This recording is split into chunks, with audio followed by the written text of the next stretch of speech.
उसे कहेगा कि इस दानव से एक दवा बना दे। स्नेक ही समझ गया कि हालात और ज्यादा उलझ सकते हैं, इसलिए वह उसे यूं ही नहीं जाने दे सकता था। उसने अपनी पूंछ से च्योगैंग के सिर पर इतनी जोर से वार किया कि उसका दिमाग चूर चूर हो जाता। फिर उसने उसे घसीट कर अंदर ले गया। वह राहत महसूस कर रहा था कि च्यू ने ऊर्जा इकट्ठी करने की जगह भागने का फैसला किया। इस पूरी घटना ने स्नाकी को सोचने पर मजबूर कर दिया। क्या उसने कोई गलती की थी? क्या यह सब इसलिए हुआ क्योंकि उसने पहाड़ों के देवता का प्रसाद खा लिया था? क्या देवता नाराज हो गए थे? इस चिंता ने उसे यह सोचने पर मजबूर कर दिया कि उसे प्रसाद को फिर से चढ़ाना चाहिए। उसने उन शवों को देवता के बेदी पर सही से रख दिया। फिर उसने हाथ जोड़कर प्रार्थना की, हे पहाड़ों के देवता, कृपया मुझसे नाराज मत होइए, मैं आपको ये लोग समर्पित कर रहा हूँ। उसे लगा कि अब देवता का गुस्सा शांत हो गया होगा। उसने सोचा कि यह पूरी घटना एक संकेत थी। पहाड़ों के देवता उससे कह रहे थे कि वह अपनी साधना को तेज करे, नहीं तो वह सारी जिंदगी यूं ही छिपता रहेगा। उसने देवता को धन्यवाद दिया और वचन दिया कि वह पहाड़ों में लौटकर तुरंत अपनी साधना पर ध्यान देगा। स्नाकी वहां से चला गया, लेकिन देवता की मूर्ति वैसे की वैसे ही खड़ी रही। अगली सुबह स्नाकी ने सोचा कि वह हमेशा सुअर ही खाता है, तो क्यों न एक बार सीधे तरबूज खाकर देखा जाए।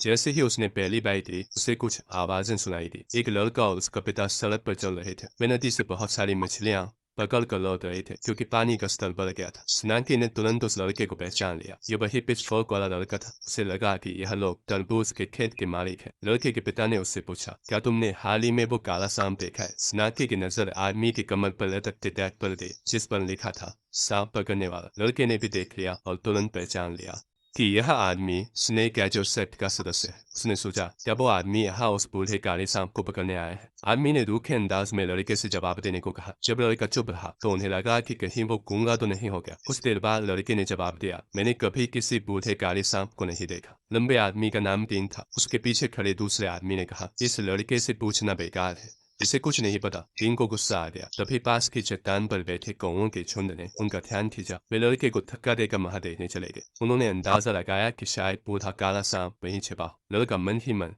प्रार्थना कर रहा था कि सांप को कोई न देखे। तभी अचानक खबर आई कि नदी के पास बूढ़े काले सांप ने किसी को निगल लिया। अब उनके पास एक ठोस सुराग था, इसलिए दोनों आदमी फौरन नदी की ओर भागे। लड़का उलझन में था। उसने तो अभी उस बूढ़े काले सांप को पास के इलाके में मछलियां खाते हुए देखा था, तो फिर वो नदी में किसी इंसान को एक ही समय पर कैसे खा सकता है? उधर स्नेक की चिड़ियों से परेशान था। उन्होंने उस पर हमला कर दिया था क्योंकि गलती से उसने उनके कुछ अंडे तोड़ दिए थे। उसने किसी तरह खुद को सांप पकड़ने वालों की नजरों में आने से बचाया, लेकिन एक सवाल उसके दिमाग में घूम रहा था, मैंने नदी में किसी इंसान को कब खाया? और वो लड़का, उसने झूठ क्यों बोला कि उसने मुझे नहीं देखा? उसने खुद से कहा, इंसानों की दुनिया बहुत जटिल है, समझना मुश्किल है, लेकिन अभी सबसे जरूरी बात यह थी कि सांप पकड़ने वालों की नजर अब उस पर पड़ चुकी थी। अगर उसे जिंदा रहना है तो उसे जल्दी ही यहाँ से भागना होगा। उसने फैसला किया कि वह नदी पार करके दूसरी तरफ चला जाएगा और कुछ महीनों तक छिपकर रहेगा। सर्दियां भी बस 3 महीने दूर थी और उसने अभी तक खाने का कोई इंतजाम नहीं किया था। उस दौरान उसकी कल्टीवेशन भी मुश्किल हो जाएगी। नदी पार करते समय उसे कुछ अजीब महसूस हुआ। पानी के अंदर एक विशाल गाय प्राणी था जो एक बड़ी कील जैसी लग रही थी, लेकिन उसके तेज और नुकीले दांत चमक रहे थे। स्नेकी को लगा कि वह अभी इसका शिकार बनने से बचा है। उसे अंदाजा नहीं था कि नदी में भी कोई डिमोनिक बीस्ट हो सकता है। उस सांप किसी तरह दिख रहा था, शायद ये ऊपर की धारा से बहकर आया होगा। तभी उसे एहसास हुआ यही वो जीव था जिसने इंसान को खाया था और अब इल्जाम उस पर लग रहा था। स्नेकी और वो दैत्यकार पानी के अंदर आमने सामने थे। स्नेकी ने गौर किया कि वो एक घायल थी, शायद उसके सांप पकड़ने वालों से लड़ाई हुई थी, लेकिन सवाल ये था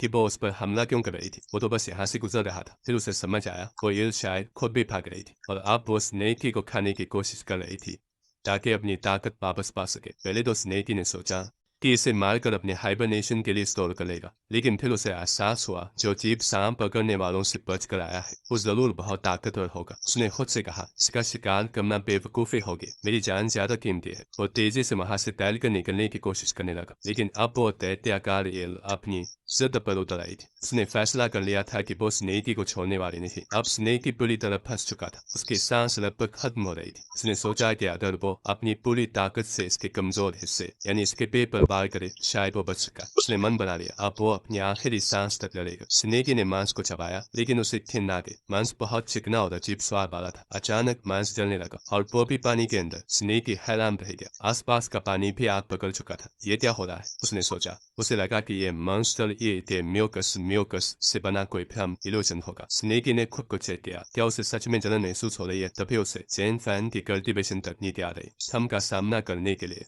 सबसे पहले दिमाग को स्थिर